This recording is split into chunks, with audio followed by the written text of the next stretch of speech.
Breast પંપનો ઉપયોગ છે એ બધા માટે જરૂરી છે એવું નથી. સો બ્રેસ્ટ પંપ કોના માટે જરૂરી છે? તો એ એવા મધર્સ કે જેમને જન્મ પછી બાળક જેમની પાસે નથી, કે બાળકને કોઈ કારણસર એનઆઈસીયુ એડમિશન થયું છે, મે બી બાળક અધૂરા મહિને આવ્યું છે, કે એનું વજન ઓછું છે, કે એને બીજા કોઈ હેલ્થ રિલેટેડ ઇશ્યુઝ થયા છે કે જેના લીધે એને એનઆઈસીયુમાં દાખલ કરવું પડ્યું છે અને અત્યારે એવી શક્યતા નથી કે બાળક ડાયરેક્ટ બ્રેસ્ટ ફીડિંગ કરી શકે, કે પછી બાળક માતાની જોડે જ છે પણ બાળકની હજુ હેલ્થ કન્ડિશન એટલી એવી નથી કે બાળક બ્રેસ્ટ ફીડિંગ કરી શકે. સો ઘણા બધા બાળક એવા હોય કે એમનું સકિંગ થોડુંક વીક હોય, કે એમનું સકિંગનું કોઓર્ડિનેશન ના હોય, તો એવા બાળકોની માતાને મિલ્ક નીકાળવું પડે. હવે આ મિલ્ક તમે હાથ વડે બી નીકાળી શકો અને પંપ વડે બી નીકાળી શકો. સો એ અલ્ટિમેટલી મધરના કમ્ફર્ટ ઉપર જાય છે કે શેમાં વધારે કમ્ફર્ટેબલ છે, હાથથી નીકાળવામાં કે પંપ કરવામાં. સો બધા જ મધર્સ માટે પમ્પિંગ એવું જરૂરી નથી. અત્યારે એક ટ્રેન્ડ બની ગયો છે કે બધા ન્યૂ મધર્સ રેન્ડમ પંપ કરશે, કે પંપ કરીને જોશે કે હા મારો સપ્લાય કેટલો છે. સો બોડી જે છે એ નેચરલી બાળકને દૂધ આપવા માટે બનેલી છે. સો તમે રેન્ડમ આવું પમ્પિંગ કરીને તમે જુઓ કે કેટલું મિલ્ક આવ્યું, તો એ તમને કશું જ સજેસ્ટ નહીં કરી શકે. બરાબર, પમ્પિંગ માટે એક પ્રોપર સ્કેડ્યુલ, એક પ્રોપર રિજાઇમ તમારે ફોલો કરવું પડે. એટલે બધી જ માતાઓને પમ્પિંગ કરવાની જરૂર નથી, પણ જે મેં કીધું કે જે માતાઓને બાળક એમની જોડે નથી, કે બાળક જોડે છે અને હજુ પ્રોપર બ્રેસ્ટ ફીડિંગ નથી થયું, એ લોકોએ કા હાથથી કા પછી પંપ વડે ધાવણ કાઢવાનું જોઈએ. આપણે જે અત્યારે જોયું કે કોને યુઝ કરવું, હવે આ જેમને યુઝ કરવો છે એમની વાત કરીએ તો જેમને અગાઉ બી કીધું કે બ્રેસ્ટ ફીડિંગ એ બહુ જ નેચરલ પ્રોસેસ છે, કે બાળક બ્રેસ્ટ ઉપર અટેચ થાય, બાળક સક કરે, ત્યાંથી એ બધા સેન્સેશન તમારા બ્રેઇનને જાય, તમારો બ્રેઇન રિસ્પોન્ડ કરે, હોર્મોન્સ રિલીઝ કરે. તો આ બધી વસ્તુઓ પંપ સાથે નથી થતી. એટલે તમારે રેન્ડમ પમ્પિંગ, તમે ક્યાંય પણ હતા અને તમે બેસી ગયા પંપ કરવા, એવી રીતના પમ્પિંગ ન થાય. તો સૌથી પહેલા તમારે એક ફિક્સ જગ્યા રાખવી પડે કે જ્યાં તમે પંપ કરશો. એ પંપ કરતા પહેલા એક ગ્લાસ તમે પાણી એટલા માટે પીવાનું કે તમને રિલેક્સ બી કરે અને તમને હાઇડ્રેટ બી કરે. ધાવણમાં જે છે 80% વોટર હોય છે. જો તમે જેટલું પાણી વ્યવસ્થિત પીશો એટલું તમારું બ્રેસ્ટ મિલ્ક પ્રોડક્શન પ્રોપર થશે. કે પમ્પિંગમાં તમારી ફ્રીક્વન્સી વધારવાની અને ઇન્ટરવલ નાના રાખવાના. એટલે કે તમે 10-15 મિનિટ એક બ્રેસ્ટ એવી રીતના પંપ કરો, પણ તમે પંપ રેગ્યુલરલી હર 2.5-3 કલાકે કરો શરૂઆતમાં. જેમ જેમ તમારો સપ્લાય વધતો જાય એમ ધીમે ધીમે તમારા પમ્પિંગ સેશન્સ તમે ઓછા કરી શકો, બટ એટલીસ્ટ દિવસના 5 થી 6 પમ્પિંગ સેશન તમારે જોઈતા હોય, જો લોંગ ટર્મ તમારે બાળકને બ્રેસ્ટ મિલ્ક આપવાનું થાય અને બાળકનું બ્રેસ્ટ ફીડિંગ એસ્ટાબ્લિશ થવાનું ટાઈમ હોય, તો એવી રીતના તમારે એટલું પમ્પિંગ સેશન્સ જોઈતા. હવે આના સાથે જે ખૂબ જ અગત્યની વસ્તુ જે હું કહેવા માંગીશ એ છે પંપનું સિલેક્શન. માર્કેટમાં બહુ જ બધા ડિફરન્ટ ટાઈપ ઓફ પમ્પ્સ મળે છે. મેન્યુઅલ પંપ બી મળે છે, ઇલેક્ટ્રિક બી મળે છે. ઇલેક્ટ્રિકમાં તમારે સિંગલ બ્રેસ્ટ બી હોય, ડ્યુઅલ બ્રેસ્ટ બી હોય. એટલે તમારા પંપની પસંદગી, કયો પંપ તમે પસંદ કરો છો એ ખૂબ જ અગત્યનું છે.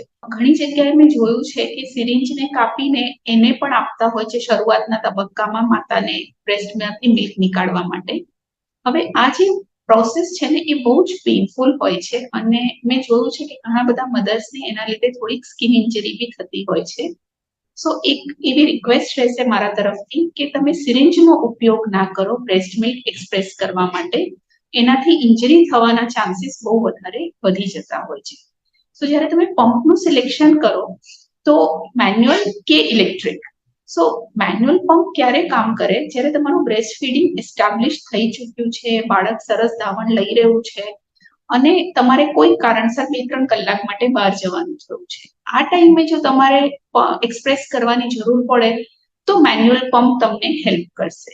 પણ જો આપણે જેમ આગળ વાત કરી કે બાળક એનઆઈસીયુમાં છે, 3-4 અઠવાડિયા સુધી એનઆઈસીયુમાં જ રહેવાનું છે, સો આવા પરિસ્થિતિમાં મેન્યુઅલ પંપ કરતા એક ઇલેક્ટ્રિક પંપ તમને વધુ બેટર રહેશે. શું કામ? કારણ કે બ્રેસ્ટ મિલ્ક પ્રોડક્શન જે છે એ જેટલું ઇફેક્ટિવલી તમારા બ્રેસ્ટ ખાલી થાય છે એના ઉપર ડિપેન્ડન્ટ છે. તો જેટલું ઇફેક્ટિવલી બ્રેસ્ટ ખાલી થશે તો ઓબ્વિયસ વસ્તુ છે મેન્યુઅલ કરતા ઇલેક્ટ્રિક પંપમાં એનું સક્શન વધારે આવશે.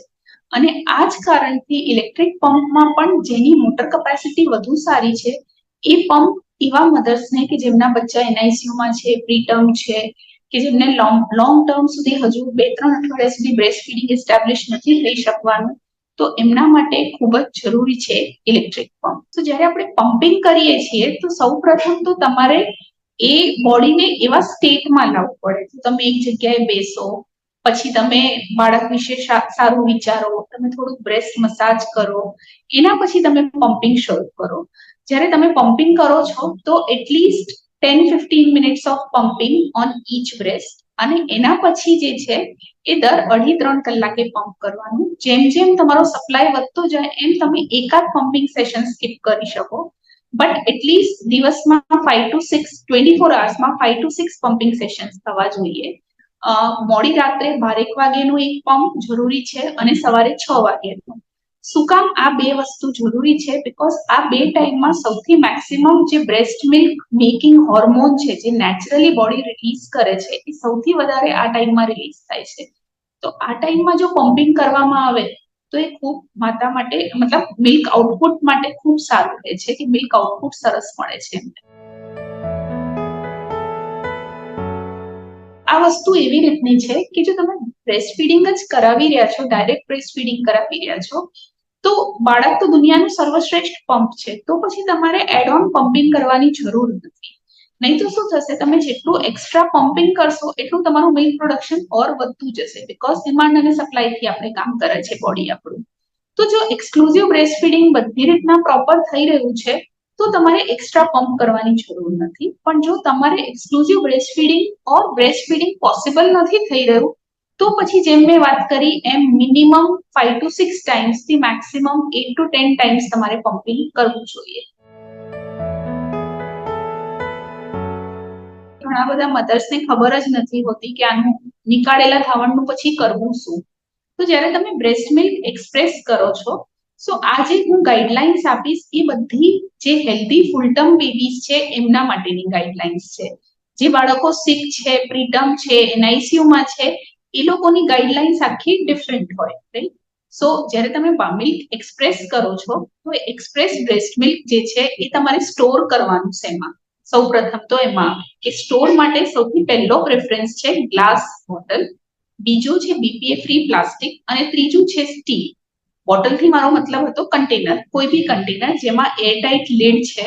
તો glass is first preference, second is BPA free plastic, and third is still. હવે આની અંદર જ્યારે તમે ધાવણ કાઢો છો તો રૂમ ટેમ્પરેચર કે જે કે 26 થી 28 ડિગ્રી સેલ્સિયસ છે, એટલે કે એસી વાળો રૂમ છે અમદાવાદ માટે સ્પેસિફિકલી કહું તો આ કાઢેલું ધાવણ 4 કલાક માટે સારું રહે. હવે તમારી પાસે વધારે એક્સ્ટ્રા ધાવણ છે, તમને એવું લાગે છે કે અત્યારે હમણાં વિધિન 4 hours આ યુઝ નહીં થાય, તમે એને ફ્રીજમાં બી મૂકી શકો. ફ્રીજમાં ક્યાં મૂકવાનું? શેલ્ફમાં મૂકવાનું, અંદરની બાજુ મૂકવાનું. અને આ મિલ્ક જે છે એ 3 દિવસ સુધી સારું રહે, કે તમે 3 દિવસ સુધી એને યુઝ કરી શકો. હવે જ્યારે તમે પંપ કરો છો અને તમારી પાસે બહુ જ વધારે એક્સેસ મિલ્ક છે કે જે વિધિન 3 days પણ યુઝ નહીં થાય, તો એને તમે ફ્રીઝ કરી શકો છો, અને આ ફ્રીઝ કરેલું દૂધ 3 મહિના સુધીમાં વાપરવાનું હોય છે. સો જ્યારે તમે પંપ કરો તો એક આખા દિવસનું મિલ્ક એક બેગમાં સ્ટોર કરવાનું થાય તમારે. So this is how storage guidelines are. હવે આ દૂધ વાપરવું કેવી રીતના? તો જે ફ્રીજમાં મૂકેલું દૂધ છે એને તમે ડબલ બોઇલર મેથડથી ગરમ કરવાનું. બ્રેસ્ટ મિલ્ક ડાયરેક્ટ ગેસ પર કે માઇક્રોવેવ ન થાય, તો તમે ડબલ બોઇલર મેથડથી એને ગરમ કરો. હુંફાળું થાય પછી બાળકને આપી દેવાનું. એક વખત તમે એને ગરમ કરો છો તો you have to use it within 4 hours. એને 4 કલાકની અંદર વાપરી લેવાનું. અને જે તમે ફ્રીઝ કરેલું છે એ ફ્રીઝ કરેલું જો તમારે યુઝ કરવું છે તો આગલી રાત્રે એને ફ્રીઝરમાં મૂકી દેવા, ફ્રીઝરમાંથી ફ્રીજમાં મૂકવાનું, જેથી કરીને એ બરફમાંથી લિક્વિડ સ્ટેટમાં આવી જાય. અને એક વખત એ લિક્વિડ સ્ટેટમાં આવી ગયું એના પછી તમારે એને 24 કલાકની અંદર વાપરી નાખવાનું. સપોઝિંગ ફીડિંગ થોડુંક એઠું થઈ ગયું, એઠું ઇન ધ સેન્સ કે બાળકને તમે ફીડ કરાવતા હતા અને એને આખું ફીડિંગ કમ્પ્લીટ ન કર્યું, આખું બ્રેસ્ટ મિલ્ક કમ્પ્લીટ ન કર્યું, તો આ તમારે વિધિન એન hour યુઝ કરી નાખો. એક વખત ફ્રીજમાંથી બહાર કાઢેલું ધાવણ પાછું ફ્રીજમાં ના જાય, અને ફ્રીઝરમાંથી બહાર કાઢેલું મિલ્ક બેગ વાળું જે ધાવણ છે એ પાછું ફ્રીઝરમાં ના જાય. એટલે બેક ફ્લો નથી થતો આ વસ્તુનું. એ એક વસ્તુ ધ્યાન રાખવા જેવી છે. મધર્સને ખ્યાલ જ નથી રહેતો બીકોઝ આપણું કલ્ચર છે એ વધારે breast feeding, direct breast feeding promoting છે. એટલે હજુ પમ્પિંગ એ આપણા માટે થોડુંક નવી વસ્તુ છે. તો સૌથી પહેલું જેમ મેં કીધું કે મધર્સને એવું હોય કે વધારે સક્ષમ કરશું તો વધારે મિલ્ક આવશે. તો એના લીધે ક્યારેક એવું થતું હોય છે કે દે એન્ડ અપ હર્ટિંગ ધેમસેલ્ફ, કે એના લીધે નિપલમાં ડેમેજ થતું હોય છે, સોરનેસ થઈ જતી હોય છે, બ્લીડિંગ નિપલ્સ થઈ જતા હોય છે. તો સૌ પ્રથમ તો એક્સેસિવ સક્શનનો યુઝ નહીં કરવો. બીજું જે બહુ જરૂરી છે કે તમારી, જેમ મેં વાત કરી કે પંપની પસંદગી બહુ જરૂરી છે, કે કયો પંપ તમારા કન્ડિશન માટે યુઝફુલ છે, તો એ બહુ જરૂરી છે. ત્રીજી વસ્તુ, પંપમાં પણ ફ્લેન્જ સાઇઝ હોય. ફ્લેન્જ એટલે પંપનો જે ભાગ આવી રીતનો જે તમારા બ્રેસ્ટ ઉપર અટેચ થાય, તો આ ફ્લેન્જ સાઇઝ બી બહુ જરૂરી હોય છે. તમારે અપ્રોપ્રિએટ ફ્લેન્જ સાઇઝ હોય તો જ બ્રેસ્ટ મિલ્ક નો આઉટપુટ પ્રોપર થતો હોય છે. તો આ બે વસ્તુ થઈ. ત્રીજી વસ્તુ જે છે એ ડ્યુરેશન, કે ઘણા મધર્સ છે એ શરૂઆતના તબક્કે એમ કે મિલ્ક નથી આવતું તો બહુ ઓછું પમ્પિંગ કરે, હાર્ડલી દિવસમાં 1 કે 2 વખત કરે. તો એવું નહીં કરવું. એટલે મિલ્ક આવે કે ઓછું આવે તો પણ તમારે તમારો જે આપણે જે સ્કેડ્યુલ છે એ મેન્ટેન રાખવું, એ સ્કેડ્યુલિંગ મેન્ટેન કરવાનું. અને બહુ લોંગર ડ્યુરેશન ઓફ પમ્પિંગ્સ નહીં કરવાના. કે આઈ હેવ સીન ઘણા મધર્સ એવું કે અડધી પોણી કલાક બેઠા રહે અને પછી 4, 5, 6 કલાક સુધી પંપ જ ન કરે. સો એની જગ્યાએ તમે કરો 10-15 મિનિટ માટે જ, પણ કરો દર 2.5-3 કલાકે. સો આ અમુક વસ્તુઓ તમે ફોલો કરશો તો તમને પમ્પિંગ આઉટપુટમાં ઘણું સારું રિઝલ્ટ મળશે. બીજું એક કહીશ કે ધ્યાન રાખવા જેવી બાબત એમાં કે તમારે સ્ટરલાઇઝેશનનું ખાસ ધ્યાન રાખવાનું. આફ્ટર એવરી ફીડ હુંફાળા પાણીએ અને એકદમ માઇલ્ડ ડિટર્જન્ટથી પંપના બધા પાર્ટ્સ ક્લીન કરી દેવાના, અને એને કપડાથી લૂછીને સાફ નહીં કરવાનું, મતલબ કોરું નહીં કરવાનું. આપણે એને એર ડ્રાય થવા દેવાનું. દિવસમાં 2 થી 3 વખત એને પ્રોપર સ્ટરલાઇઝેશન કરવાનું. પ્લસ બહુ ફ્રીક્વન્ટ પંપ યુઝ હોય તો એના જે વાલ્વ્સ છે એ ઘણા વેર એન્ડ ટેર થઈ જતા હોય છે.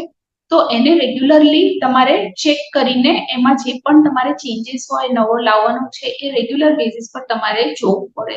તો બહુ ફ્રીક્વન્ટ યુઝ હોય તો એવરી 2 to 3 વીક્સ પણ તમારે વાલ્વ ચેન્જ કરવો પડે.